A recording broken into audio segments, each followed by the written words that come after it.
Part 1. Medieval Britain. A class-driven world. Unveiled. In medieval Britain, nearly everyone's life was shaped by rigid social tiers. Imagine being born a peasant, a serf, or a noble, and that single fact determines everything from your food, your future, your freedom, and even how long you might live. Most of us today take for granted that our social status isn't fixed. But back then, your class was your world. Peasants made up some 80% of the population, yet their rights were limited. Many were legally tied to the land they tilled. In contrast, the nobility and clergy wielded power, wealth, and education far beyond the peasant's reach. Even simple things, what you could eat, whether you could move towns, or access to books, were yet beneath these rigid structures, communities adapted, found small freedoms, and over time began to reshape the world around them. And while contemporary historians rarely let peasants tell their own stories, their labor, innovation, and resilience quietly powered that world. Part 2. The life of peasants and serfs. If you picture medieval life, you might think of knights in armor or lords in stone castles. But the real backbone of society was the peasant. Roughly 4 out of every 5 people were peasants, and most of them were serfs, farmers bound to the land who couldn't simply decide to pack up and leave. For us today, the idea sounds suffocating. Imagine not being allowed to move to another town because the soil beneath your feet wasn't yours, but belonged to a landlord.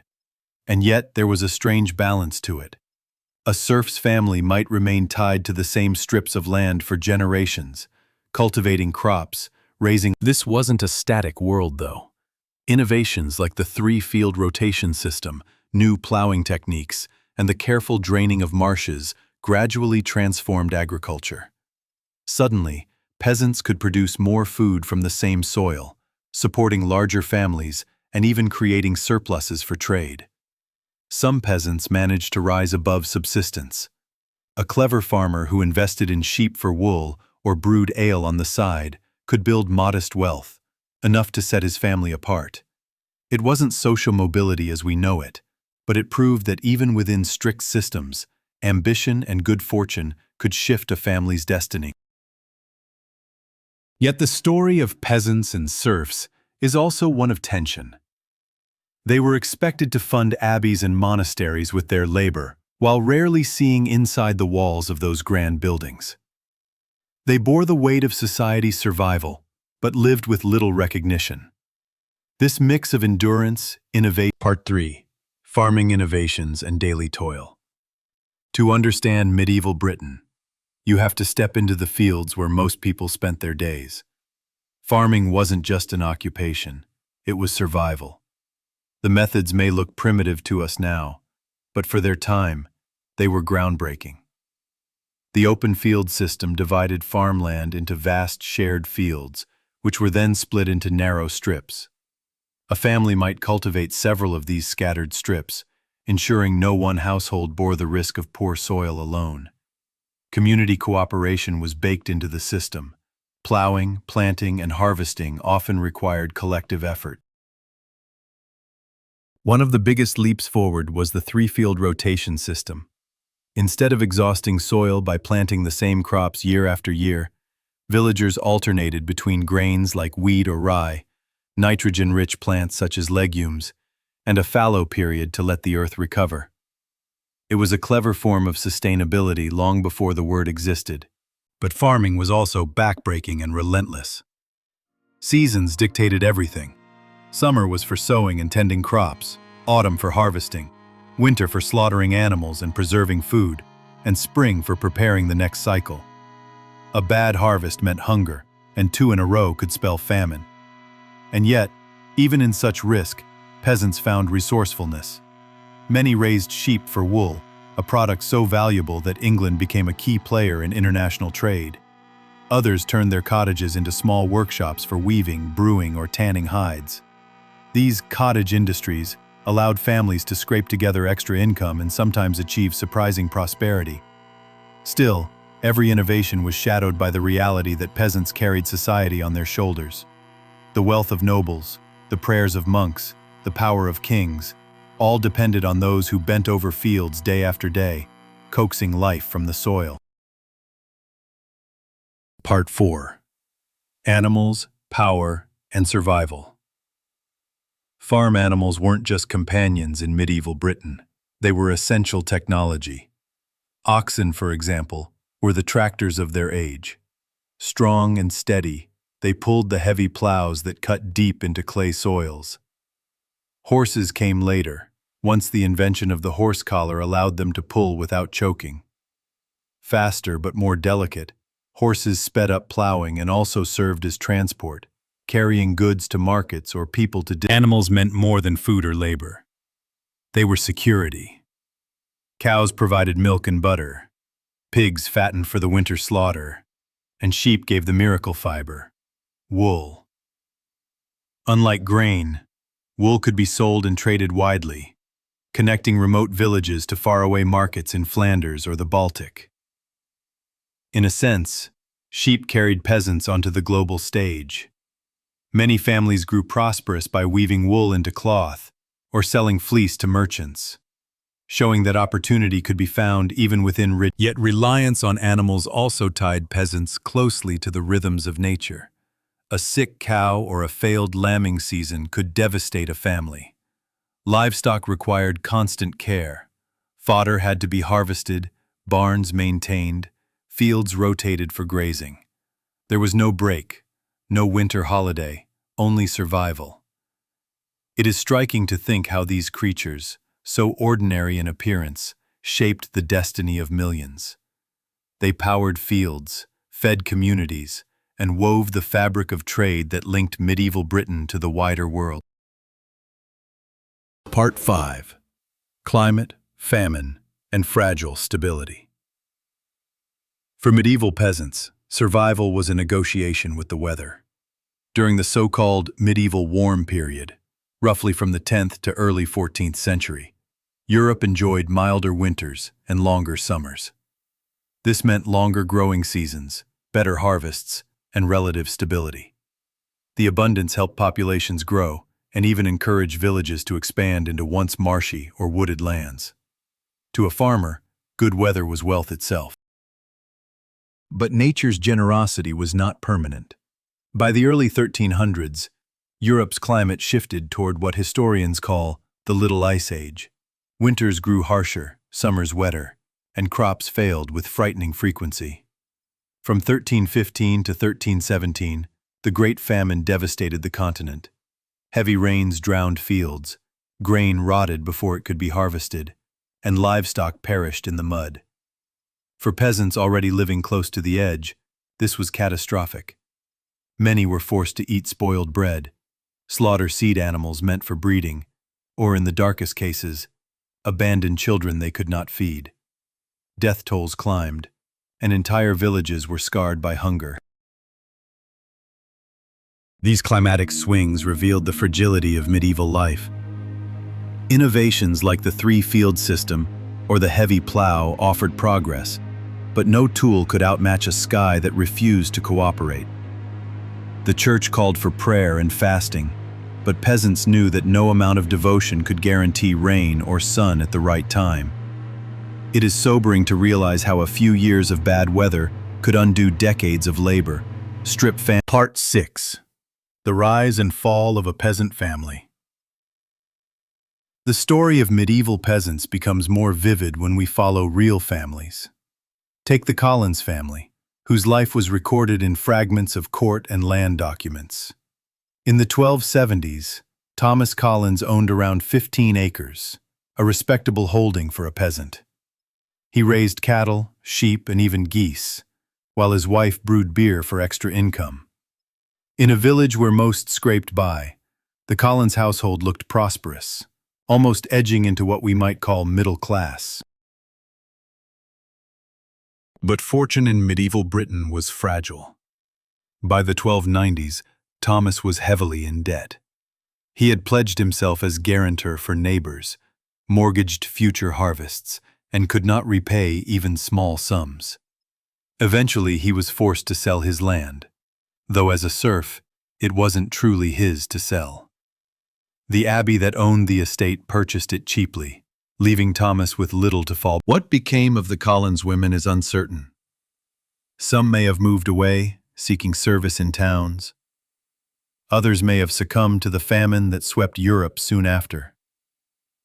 Their story is typical of countless families whose names never reached chronicles or poetry. It highlights how quickly wealth could evaporate, how precarious peasant life remained even with hard work and clever management. One bad gamble, one failed harvest, one debt too heavy. Any of these could unravel a lifetime of toil. In this way, the Collins family speaks not just for themselves, but for millions whose struggles were invisible, yet essential to the survival of medieval society. Part 7. The Great Rebellion of the Peasants. By the late 14th century, frustration among peasants boiled into open revolt. For decades, they had carried the burden of taxes, tithes, and rents, while watching lords and abbeys prosper on the fruits of their labor. The final spark came in 1381, when a poll tax demanded money from even the poorest workers. For peasants who barely fed their families, this was unbearable. Anger spread quickly from village to village, and soon thousands were marching toward London. At their head was Wat Tyler, a peasant leader with a vision of justice. Alongside him preached John Ball, who famously declared, "When Adam delved and Eve span, who was then the gentleman?" The message was simple: before nobles and kings, yet the rebellion's triumph was brief. During tense negotiations, Wat Tyler was struck down and killed. Leaderless, the peasants' momentum collapsed. King Richard II promised reforms, but soon revoked them, declaring that peasants were rustics, and rustics they would remain. Despite defeat, the revolt left a permanent mark. It was one of the first times ordinary people demanded recognition of universal rights.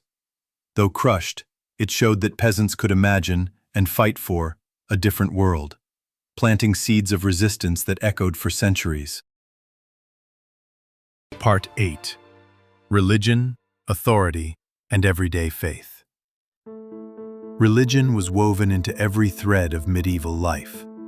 From the moment of baptism to the final burial prayer, the church shaped how people lived, worked, and even thought. Peasants labored in the fields, knowing part of their yield would feed monasteries or be tithed to parish priests. The towering spires of abbeys and cathedrals dominated the skyline, constant reminders of both spiritual hope and earthly obligation. For peasants, faith was both comfort and burden. They rarely saw the inside of grand abbeys they funded with their sweat, yet they trusted that monks praying behind cloistered walls were interceding for their souls. At village level, the church was not only a place of worship, but also the hub of community life. At the same time, the church reinforced social order. Priests preached that each person had a God-given role: peasants to labor, nobles to rule, clergy to pray. Questioning this hierarchy bordered on heresy, and yet, murmurs of dissent grew louder. Preachers like John Ball challenged the notion that inequality was divinely ordained. Even within the church, reformist voices whispered about corruption and greed. This tension between devotion and disillusionment mirrored the peasants' broader experience, bound by duty, sustained by hope, yet increasingly aware of the injustice around them. Faith anchored daily existence, but it also became a lens through which peasants began to question the Part 9. Forgotten Voices and Hidden Histories. One of the great frustrations of medieval history is how little we hear directly from peasants themselves. They made up nearly 80% of the population, yet their voices rarely survive in written records. Nobles, monks, and clerks documented laws, battles, and land grants, but the thoughts of ordinary farmers, wives and children were mostly left unrecorded. What we know often comes indirectly, through court dispute, and yet traces remain.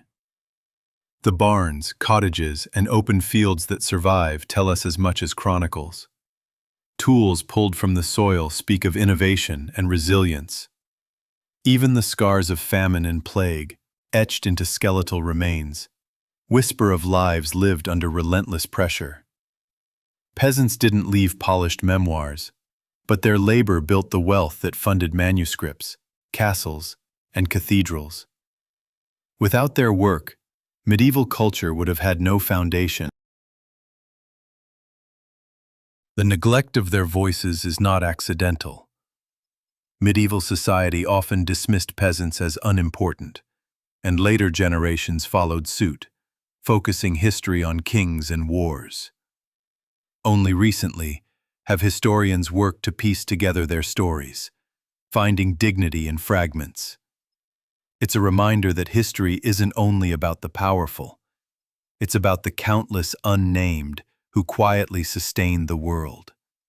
The challenge and responsibility is to give space to those forgotten voices, recognizing their central role in shaping the past. Part 10. Legacy of Medieval Peasant Life. When we look back at medieval Britain, it's easy to be drawn to castles, knights, and monarchs. But the true foundation of that world lay with the peasants. Their toil fed entire kingdoms, sustained monasteries, and allowed scholars, artists, and rulers to flourish. They weren't merely passive laborers. They were innovators who adapted farming methods, developed cottage industries, and contributed to long-distance trade networks through wool and cloth. Their survival strategies kept communities alive through famines, plagues, and wars. Yet their legacy is more than economic. The Peasants' Revolt of 1381, though defeated, showed that ordinary people could rise against injustice and imagine equality. Their quiet persistence in the face of debt, hunger, and rigid hierarchy reminds us that resilience is a form of power. Even without chronicles or monuments, their impact endures in the very landscape, hedgerows, barns, village layouts that still mark the English countryside today. In many ways, the peasant's story is one of invisibility and endurance. They were rarely celebrated, often exploited, and almost always overlooked by the elites. But they were also the heartbeat of medieval society.